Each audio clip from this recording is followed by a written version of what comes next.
wish, dear, and blow out the candles. Here they go.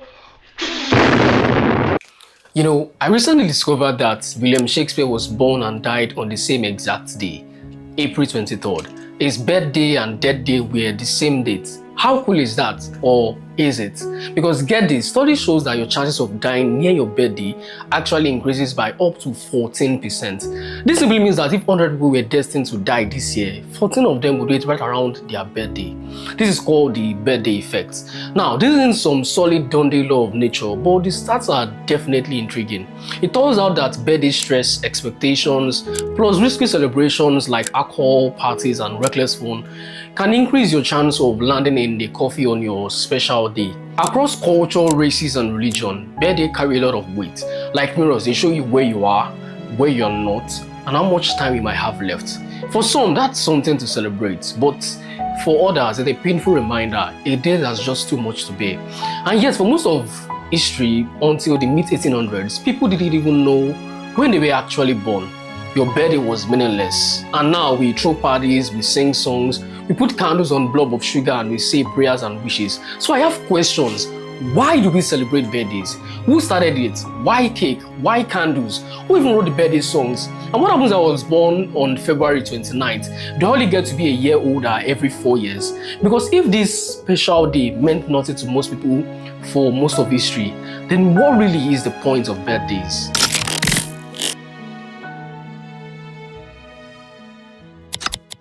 So, at 6 p.m. on May 5th, a beautiful lady dressed in purple enters the room.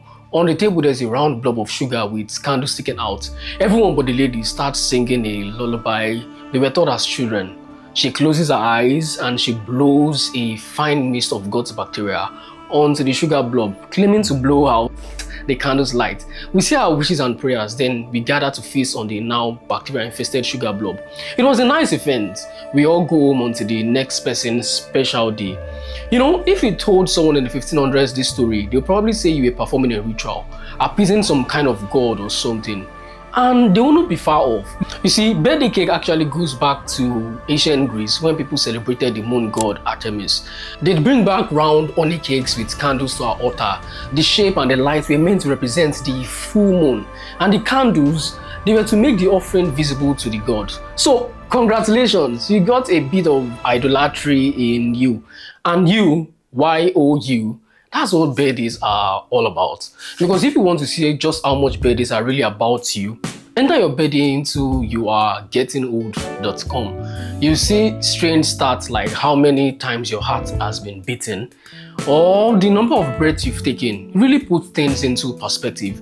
Now, I could keep cramming more birthday trivia down your throat, like how the birthday song was a rip-off from a classroom greeting called Good Morning to You. Or how birthdays became popular because people wanted to predict their futures with horoscope. I'm a Leo apparently, but that's not the point here. The point is to point what the point of birthday is. And I've arrived at one conclusion. It's the word legacy. Birthday have a way of making you stop and take inventory to measure the distance between who you were and who you've become. And today that question feels personal. It's August 10th, the day this video is going up. My birthday. And since we're talking about legacy, I bought a crown. You see, in the days leading up to today, I kept coming back to a poem by Walt Whitman. It begins, "O me, O life, of the questions of this recurring, of the endless strain of the faithless, of cities filled with the foolish.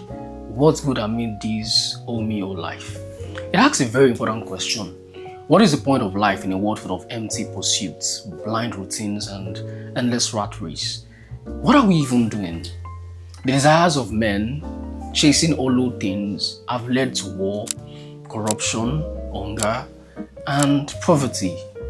The question, what good amid these, O me, O life, asks, what is the point of my life amidst this noise?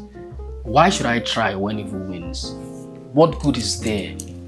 And he answers that you are here, that life exists, an identity, that a powerful play goes on, and you may contribute a verse.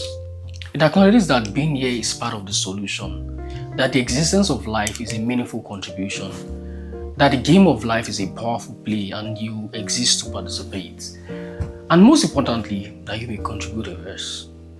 Contributing your verse is legacy. So I ask, what is the verse that you contribute to the world? You might be a small school teacher that leads someone to make an important discovery. You might be a friend that comforts someone during a time of pain. Or you are the financially successful person that starts a charity. The point is you contribute a verse to the play called life. Now, this is where anybody else should end the video, but no, I go on. You see, the idea of legacy and contributing your verse to the world is really the idea of immortality. People want something that lives beyond them. You want to be dead yet alive. At least that's what Jeremy Bentham thought. So he asked for his body to be preserved and displayed for it to still be of use to mankind. It has been at the University College London for over 193 years. I know it sounds weird, but think about what we do on birthday. We take photos, we post on social media, we create memories. We are basically building a case for why this day, and by extension, why we matter. That's why kids carve "David was here" into school desk. We want to leave a mark. It's the same thing adults do. We just do it with social media posts, movies, arts, inventions, and sometimes even children. Because that's how many people define what a great person is. But must we leave a legacy? Must we make an impact? Must we really contribute a verse? Must we change the world? Or is it just okay to settle, to just live? Are we all just stumbling through a tiny hyphen between the word life and death? And honestly, I don't have an answer. But here's what I think. Yes, contribute your verse to the play if you want to, but you don't have to. Having a legacy or not isn't right or wrong. It's just about who you are. So, what's the point of birthdays? To me, it's just another day I could care less about. Not because I don't care, but because I don't understand it. There is something strange about the idea of having a special day. It feels like a quiet kind of delusion of grandeur. Not because I have low self-esteem, far from it. I appreciate the messages and the love. But I don't fully understand why we need a special day for that. But maybe you don't have to understand things to give them meaning. Everything has meaning only as we attribute it. The color red only means something to you because you've learned what red means. To a blind person, it's just a word. To someone with color blindness, it might look completely different. For me as a Christian, birthdays aren't just a celebration of me.